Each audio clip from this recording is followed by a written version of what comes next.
Going to start our chapter number 7. In Navbodh it is written as 5C. The name of the chapter is harder differentiation, right? तो है कुछ नहीं, जैसा कि मैंने आपसे पहले भी कहा था कि डिफरेंशिएशन होता है। अब एक पार्ट से जब आप दूसरे पार्ट में आए तो उसको चैप्टर बदल के नाम रख दिया है और कुछ नहीं, सिंपल डिफरेंशिएशन है।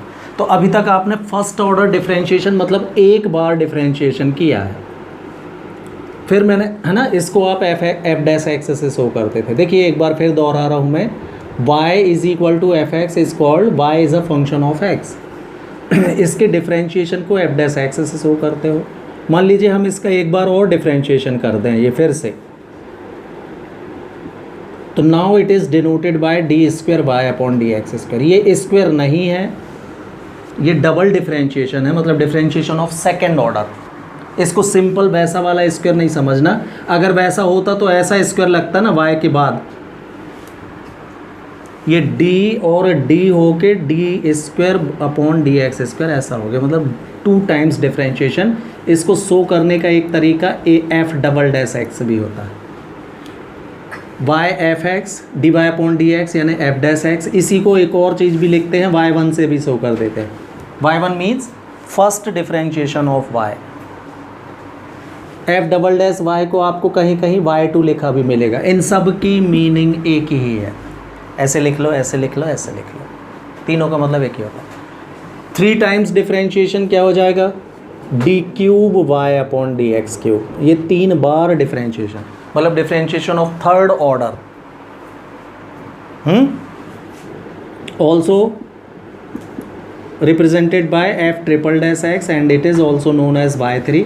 एंड सिमिलरली आगे बढ़ते जाइए आप, n टाइम्स तक डिफरेंशिएशन हो सकता है।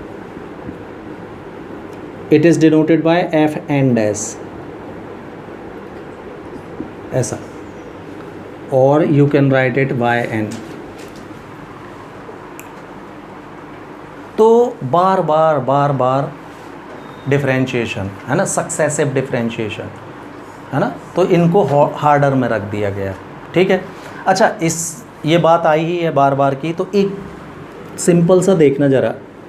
जब आपने सपोज़ हम एक x टू द पावर 4 की बात करते हैं, तो इसका जब आपने फर्स्ट टाइम डिफरेंशिएशन किया तो ये आया 4x क्यूब आएगा।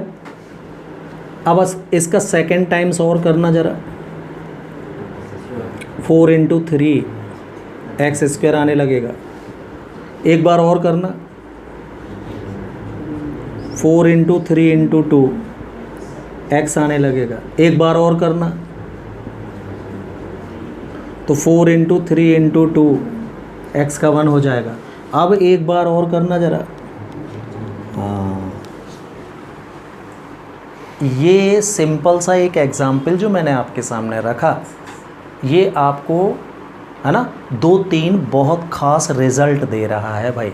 एक रिज़ल्ट तो ये इसका ये बोलता है कि x की पावर जितनी है उससे एक ज़्यादा बार अगर आप डिफरेंशिएशन कर रहे हो तो रिज़ल्ट 0 आएगा। देखो मिला क्या ये रिज़ल्ट, हाँ, मतलब x to the power n का n+1th डेरिवेटिव, इसको मैं n के में लिख रहा हूँ, इस रिज़ल्ट को मैं n के फॉर्म में लिख रहा हूँ भाई। n+1th मतलब समझ गए ना, एक ज़्यादा बार। n+1th derivative of x to the power n gives result what, 0। यहीं से देखना ध्यान से, 4 इंटू 3 इंटू 2 4 बार डिफरेंशिएशन में, क्या ये आपको 4 इंटू 3 इंटू 2 को मैं फैक्टोरियल 4 भी लिख सकता हूँ क्या, याद है फैक्टोरियल, हाँ।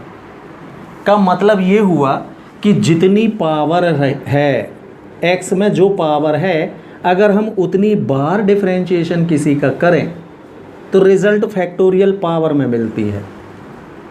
का मतलब एक और रिज़ल्ट देखिए भाई, जितना पावर है उतनी बार डेरिवेटिव यानी nth derivative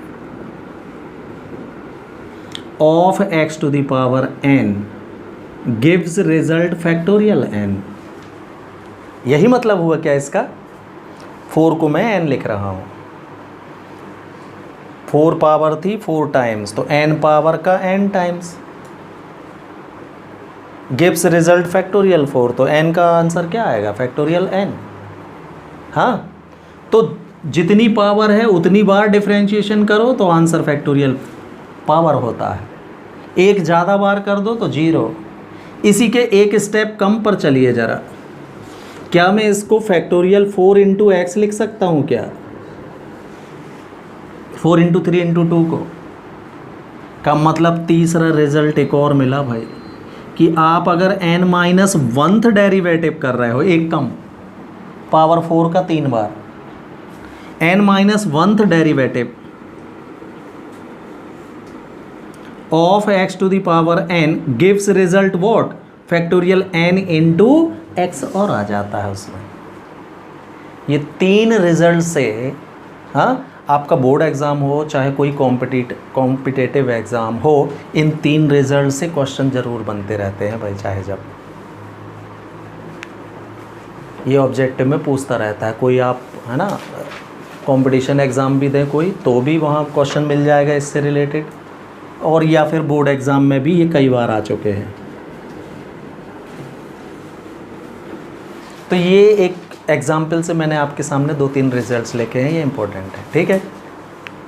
now see example number first, हाँ, given y is equal to log x, we have to find D square Y upon D x square, मतलब इस फंक्शन का हमको डबल डिफ्रेंशिएशन करना है, एक के बाद एक 2, ठीक है। तो पहली बार करो, पहले तो differentiation with respect to x, तो y का differentiation d Y upon D x भी लिख सकते हो आप, एफ डैश एक्स भी लिख सकते हो जैसा कि अभी मैंने बताया, और इसको y1 भी लिख सकते हो, ठीक है। तीनों का मतलब एक ही होता है, हो जाएगा d Y D x log x का। तो log x का डिफरेंशिएशन होता है 1/x, ये सेकेंड इक्वेशन देके फर्स्ट टाइम डिफरेंशिएशन हो गया भाई। अब जो आपका आंसर आया है इसका एक बार और डिफरेंशिएशन कर देते हैं, तो वो हो गया डबल डिफरेंशिएशन। तो d Y upon D x का डिफरेंशिएशन करोगे तो क्या हो जाएगा? ये d square Y upon d Y D x. 1 upon x का कैसे करोगे? एक्स की पावर -1 लिख लेंगे हम इसको ऊपर ले जाके, x की पावर -1 का -1 सामने, x की power -1 that is -2 and it is -1/x²। तो ये हो गया d square Y upon D x square की वैल्यू, ये आंसर। ये डबल डिफरेंशिएशन, मतलब जो अभी तक आपके आंसर आ रहे थे उसका डिफरेंशिएशन और कर देना है आपको, तो एक और आंसर आने लगेगा, हो गया डबल। ट्रिपल बोलेगा तो अब ये जो आंसर आया था इसका फिर से डिफरेंशिएशन कर दें तो 3 बार हो गया, और फिर जो आंसर आएगा उसका फिर से कर दे तो वो हो गया कौन सा? 4th order differentiation. क्लियर है? After that see example number 12, given y is equal to a e to the power mx plus b e to the power -mx। हमको प्रूव करना है d square Y upon D x square, मतलब 2 बार differentiation की value m square into y के बराबर होगी, ठीक है। तो इसका फर्स्ट टाइम डिफरेंशिएशन करते हैं भाई, differentiation with respect to x, तो y का d Y upon D x. अब देखो ये 2 फंक्शन का सम है, दोनों का अलग अलग डिफरेंशिएशन होगा। a कांस्टेंट है बाहर, differentiation of e to the power mx plus b is constant d by d x e to the power -mx। तो d Y upon D x क्या मिलेगा अपन को? a same e to the power mx का m e to the power mx, e to the power mx का e to the power mx ही। अब x के साथ m का मल्टीप्लाई है तो m का मल्टीप्लाई भी होगा ना। b same e to the power -mx का e to the power -mx ही। हाँ, अब x के साथ -m का मल्टीप्लाई है इसलिए -m का मल्टीप्लाई और हो जाएगा इसमें। ये हो गया फर्स्ट टाइम डिफरेंशिएशन। कोई डाउट तो नहीं है? इसको मैं दे रहा हूँ इक्वेशन नंबर 2, एक बार डिफरेंशिएशन हो गया भाई। Now further differentiation with respect to x again, तो ये हो जाएगा d square Y upon D x square. ये फिर से 2 फंक्शन का सब्ट्रैक्शन है, इसका अलग इसका अलग, तो a और m तो कांस्टेंट है, बाहर ही रहेंगे। डिफरेंशिएशन फिर से होगा e to the power mx का ही minus m into B constant है, बाहर रहेंगे, डिफ्रेंशिएशन होगा e to the power minus M X का, राइट। कीजिए भाई, तो A M same, e to the power M X का फिर से m e to the power M X होगा, minus m into B it is same, e to the power minus M X का minus m e to the power minus M x. Any doubt? ये minus into minus plus हो जाएगा, m into m square, m into m square common, क्या बचा यहाँ पर, a e to the power M x plus b e to the power minus M x बचा। Equation number 1 से देखिए, ये y की वैल्यू है क्या, चेक कर लें, ये प्रूव्ड।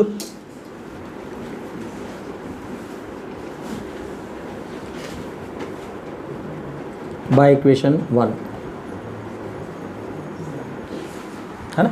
इन क्वेश्चनों में क्या है, जैसे आप आगे बढ़ते हो, देखो आप देख रहे होगे कि जैसे ही मैंने डिफरेंशिएशन किया फर्स्ट टाइम, जो आंसर आया था उसको मैंने इक्वेशन दे के छोड़ रखा है। देखो का मतलब है जब आप आगे बढ़ते हो तो इन इक्वेशनों पर आपकी नज़र बरकरार रहनी चाहिए भाई, कि ये वैल्यूज़ रिटर्न में कहीं मिल रही हैं क्या। अगर मिल रही हैं तो रखने से मत चूकना, जैसे कि ये मिल गई थी तो मैं रख दिया,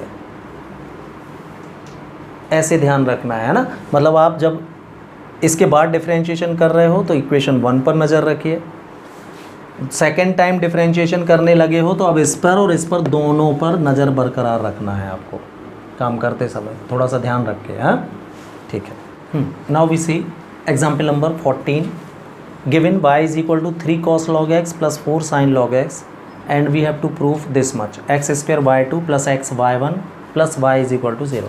तो अभी आपसे मैंने कहा था y2 means d square Y upon D x square होता है, तो इस फॉर्म में भी लिख सकता है वो, है ना। y1 means d Y upon D x लिखा हुआ है, तो जिस फॉर्म में प्रूव करना है आप भी इसको उसी फॉर्म में लिख सकते हो। तो ये है आपका equation number 1, first time differentiation कर रहे हैं भाई हम, differentiation with respect to x। तो y का differentiation D Y upon D X, जिसको हम क्या लिख सकते हैं, y1 D Y upon D x लिखा है, यह है। इसका अलग होगा 3 outside D Y D X cos log x का plus 4 outside D Y D X sine log x का। अब लॉग एक्स हो गया t भाई, तो डिफरेंशिएशन जब आप करोगे तो कॉस t का minus sine t into d t upon D x means log x का हमको फिर से करना पड़ेगा, यस। प्लस यहाँ भी 4 सेम, साइन t का डिफरेंशिएशन कॉस t मतलब cos log x into d t upon D X मतलब लॉग x का फिर से होगा। Any doubt? तो ये -3 sign log x, now log x का डिफरेंशिएशन होता है 1/x, और ये प्लस 4 कॉस लॉग x, और log x का डिफरेंशिएशन भी होता है कितना, 1/x। Any doubt? x का साइड चेंज, पूरे इक्वेशन में मैं x का मल्टीप्लाई कर दे रहा हूँ, तो x इंटू y1 की वैल्यू मिल जाएगी मेरे को -3 sign log x plus 4 cos log x, और इसको मैंने इक्वेशन नंबर 2 दे दिया भाई, ठीक है। Now differentiation with respect to x again, एक बार फिर से डिफरेंशिएशन y2 प्रूव करना है, मतलब 2 बार करना है, क्लियर। तो कीजिए, तो D by d x x into y1 का होगा इधर, यहाँ -3 कांस्टेंट है बाहर, D by d X sine log x का फिर से, यहाँ 4 कांस्टेंट है outside, D by d X cos log x. हो गया पूरे इक्वेशन का डिफरेंशिएशन। यहाँ 2 फंक्शन के मल्टीप्लाई का लगेगा फॉर्मूला, 2 फंक्शन मल्टीप्लाई में है, लगाइए भाई, x first function same, differentiation of y1 plus y1 same, differentiation of x। लग गया दो फंक्शन के मल्टीप्लाई का। यहाँ इधर -3 सेम, फिर से log x t कहलाएगा तो sin t का cos t और log x का फिर से करना पड़ेगा into d by d x log x का। ये +4 सेम, cos t का minus sine t into d t upon D x, that is d by d x log x का फिर से होगा। कोई डाउट है इस स्टेप में? चलिए, एक्स सेम, y1 का differentiation y2, D Y one upon D X मतलब D square Y upon D x square को क्या लिखते हो आप? y2, हाँ, प्लस y1 सेम, x का डिफरेंशिएशन 1, ये यहाँ बचा, -3 cos log x और log x का differentiation x 1 upon x, -4 sin log x, log x का डिफरेंशिएशन 1 अपॉन x। पूरे इक्वेशन में x का मल्टीप्लाई फिर से कर रहा हूँ मैं, अपॉन से x हटाने के लिए। तो x का मल्टीप्लाई करेंगे तो ये क्या हो जाएगा? मल्टीप्लाई बाय x, तो ये हो जाएगा x स्क्वायर y2। इसमें x का मल्टीप्लाई होगा तो ये हो जाएगा x इंटू y1। इसमें x का मल्टीप्लाई होगा तो ये मिलेगा -3 cos log x और ये -4 sin log x। इतना ही बचा, माइनस कॉमन, तो माइनस बाहर ले लोगे तो देखना ये फिर से y की वैल्यू मिल गई है क्या आपको? चेक कर ले। माइनस बाहर लेने के बाद क्या बचेगा? 3 cos log x plus 4 sin log x, किसकी वैल्यू है? हाँ, तो x square y2 plus x y1 is equal to minus common लेने के बाद ये y की वैल्यू, साइड चेंज, प्रूव्ड।